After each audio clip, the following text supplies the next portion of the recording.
Bonjour à tous, alors aujourd'hui nous allons de nouveau tenter de faire diminuer vos douleurs cervicales, voire de les faire disparaître si possible.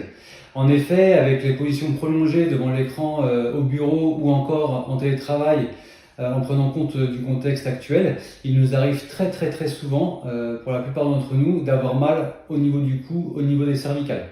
Pour ceux qui ne me connaissent pas, je m'appelle Cédric, je dirige Corporels, qui est une société spécialiste dans les troubles musculo-squelettiques en entreprise et dans la qualité de vie au travail. C'est par ce biais en fait qu'on va essayer de vous donner des petits conseils, des exercices qui vous feront en fait diminuer drastiquement vos douleurs de façon simple et non chronophage. Donc pour ce faire, on va parler un tout petit peu des mécanismes qui peuvent être mis en cause, notamment, vous savez, cette douleur cervicale qu'on a souvent juste en bas du crâne, un petit peu horizontale, qui nous gêne pendant le travail, qui est due en fait la plupart du temps à une compression de la base du crâne sur la première vertèbre cervicale.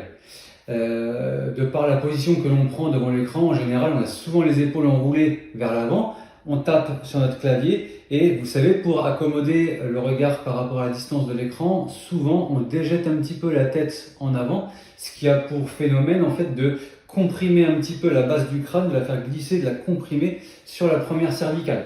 Donc du coup, pour on va dire contrecarrer ce phénomène, et c'est quelque chose de très simple, un petit exercice qui est rapide, c'est en fait avec votre menton, vous allez essayer de faire une flexion de tête. C'est le même principe qu'un double menton en fait. Vous poussez votre menton vers l'arrière, comme ceci, ce qui va avoir pour but en fait de faire reculer la base du crâne et de faire le mouvement inverse de ce que vous faites toute la journée devant votre écran.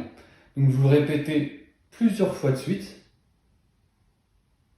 comme ceci. Si vous voulez rajouter un petit peu de puissance et étirer aussi la partie supérieure de vos muscles trapèzes, qui sont les deux muscles qui passent à l'arrière de votre cou, vous pouvez avec votre main délicatement la poser sur votre menton, pousser vers l'arrière et avec la main qui est derrière votre tête, tracter vers le haut.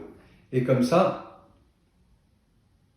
vous aurez beaucoup plus de puissance. Faites attention toutefois justement à ne pas être trop brutal ou ne pas forcer trop le mouvement pour ne pas vous faire mal justement. Voilà, donc j'espère que cette vidéo vous aura plu. Un dernier petit conseil pour la posture devant l'écran au bureau ou en télétravail. Pour éviter ce phénomène de tête qui translate un petit peu vers l'avant, prenez bien garde en vous installant en fait à votre poste de travail à bien régler la distance d'emblée entre vos yeux et l'écran, en laissant une distance d'à peu près 50 à 70 cm par rapport à vos yeux et essayez d'avoir le regard à peu près droit par rapport à l'ordinateur. Si vous-même avez déjà eu ce genre de symptômes ou connaissez des gens qui ont souffert de ces symptômes-là, n'hésitez pas à le poster en commentaire et à nous dire comment vous avez géré la situation.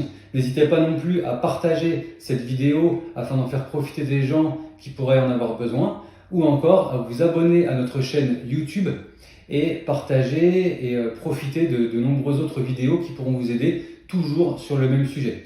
Et n'oubliez pas, prenez soin de vous.